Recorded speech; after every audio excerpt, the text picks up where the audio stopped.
Hello and welcome back to my channel. My name is Corey of Coriander Quilts and I am so glad to have you stopping by here today.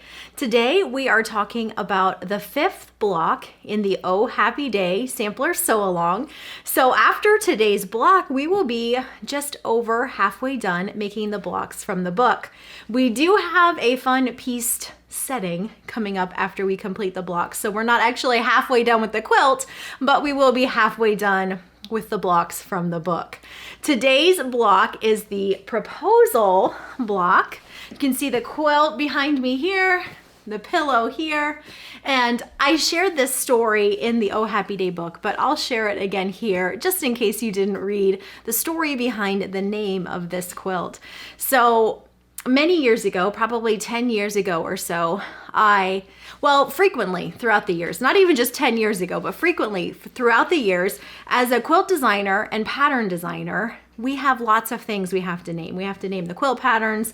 Sometimes we're naming quilt blocks. Sometimes we're naming fabrics. All of the fabrics within a fabric line oftentimes have different names, different color names. So I sometimes run out of ideas of what I want to name something, and I will ask my family.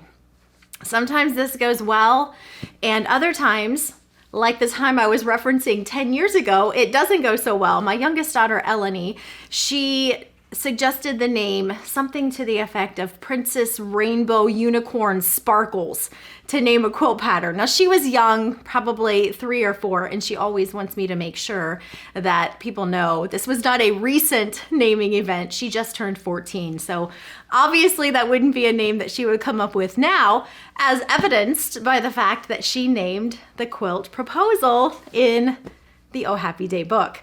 I was struggling with a name for this quilt behind me, and I just kind of threw the quilt out to her, showed her what fabrics I planned to use, and asked if she had any suggestions, and she came up with the name Proposal, which worked perfectly for the book theme because this quilt is the quilt that you might make for a wedding gift. So that was the perfect name for this quilt. But she's come a long way in her quilt naming prowess. But anyways, this is Proposal behind me. It's the only quilt in the book that does not use Moda fabrics. These are actually Tilda Fabrics that I used for this quilt.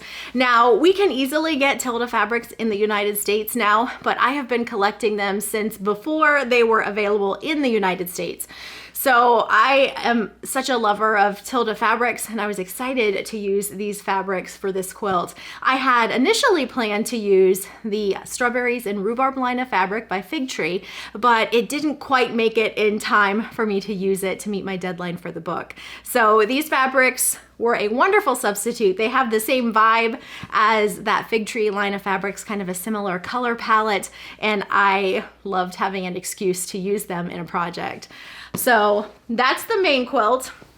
And then the little pillow here, these are Kate Spade fabrics. And you can see how 2 different fabric lines give this project a completely different vibe.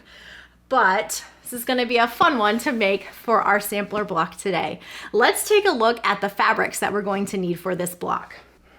To begin with, you are going to need, let me pull that pillow back here. You are going to need the fabrics that you're going to use for this center portion right here. I am using this gray print in place of the blue. And additionally, I am using my background fabrics in these corner spots here. So I will not be using gray for those. So because of this, when you look under the blue print on page 12 of your Oh Happy Day book, you are going to see listed that you need 8 squares in that first fabric requirement list. I am only using 4 squares right there, and they are going to be these 4 units right here. And then I added an extra 4 squares to my background fabric to make up for those 4 corner squares. So the second fabric that you need from your blueprint, or in my case, the gray print, would be 4 rectangles. I have those here. And then when we move down into the whites, that first one listed, those 8 squares, I cut 12 squares of that size. The next piece, 4 rectangles, and then you need 1 medium square, also cut from your background fabric. And finally, you need 4 assorted squares cut from a variety of prints. The first thing that we are going to do is make snowball blocks using our assorted prints. If you turn to page, let me flip here in my book. If you turn to page 8 in your Oh Happy Day book, you're going to see the written piecing instructions for this block. So we're starting right in step 1, and you can see what I'm talking about with those snowball corners. So I'm going to grab a print here, and then you will need 4 of your background, those small background squares.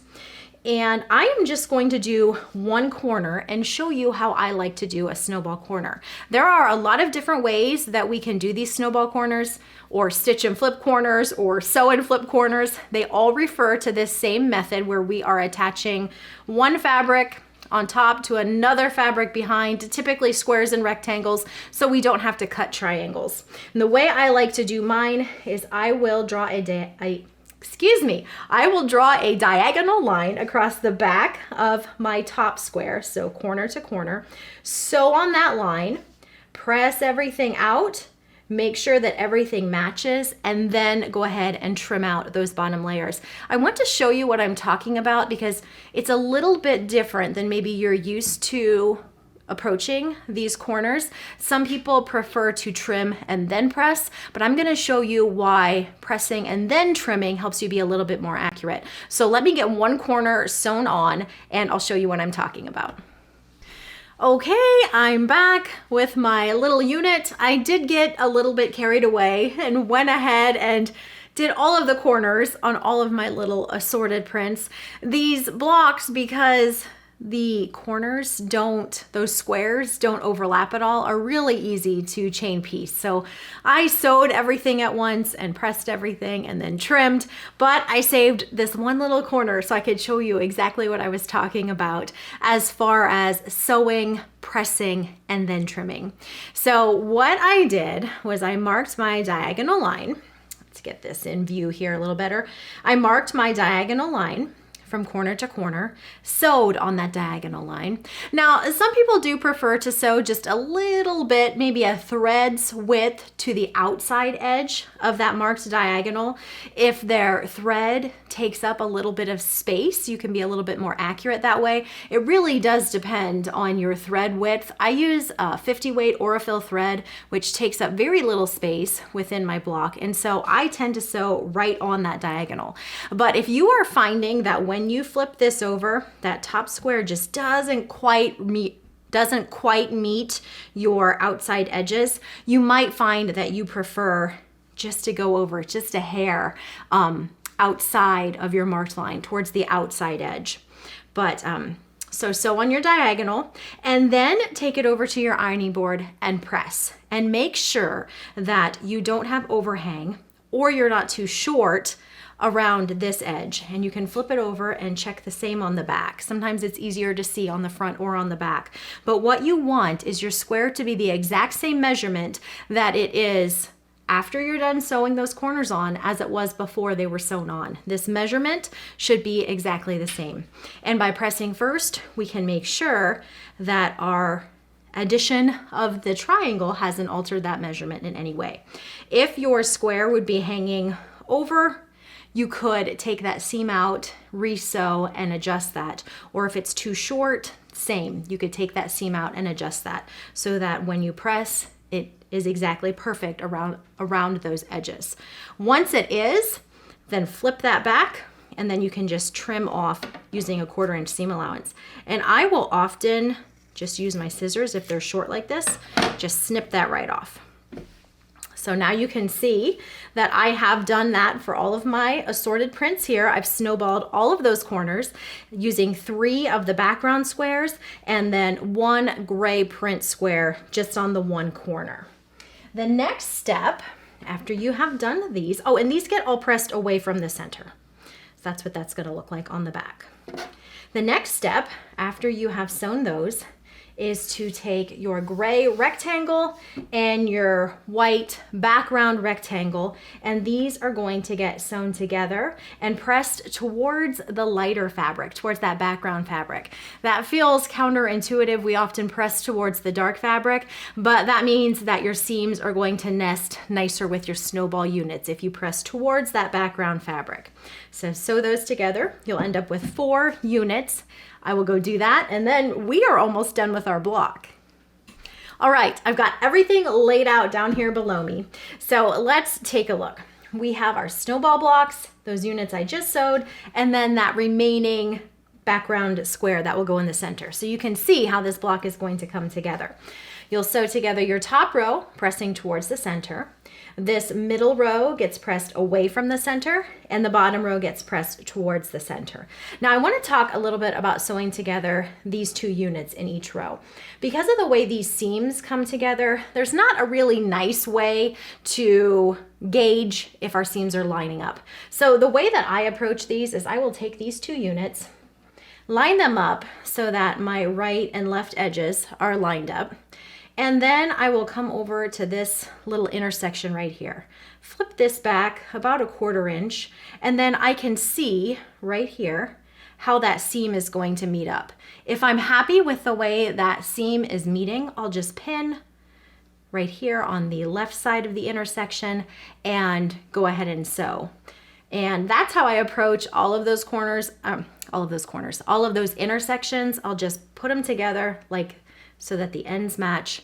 Fold back that top layer 1/4 inch, take a peek, make sure that that's lining up like I want it to, and then sew.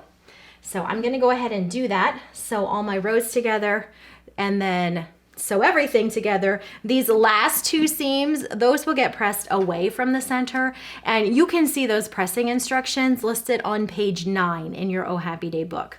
So let me go ahead and get that sewn together. And here we go, a completed proposal quilt block. Your block will measure 12.5 inches square once you've sewn it together. Let me show you the back of the block. That is what the seams are going to look like on the back. And then there's the front. This block is going to take a little bit more care when you're sewing these final seams together, especially in comparison to the first few blocks, which were pretty simple and kind of flew together pretty easily. You will have to pay a little bit more attention. Maybe bring out your pins. I did have to use some pins, and I don't think I've used any pins up to date for any of these blocks so far. So you might find that you need some pins to get those intersections to line up as you'd like them to. But if you pay a little bit of attention to the sewing and aligning those, you should be all set. That is what I have for you today. I thank you so much for stopping by. If you've been enjoying this series of videos or any of the other videos that I've been sharing here on my channel, I'd love to have you as a subscriber. And I love the comments that I've been getting from you all. So feel free to chat down below, and I'll catch you again next time.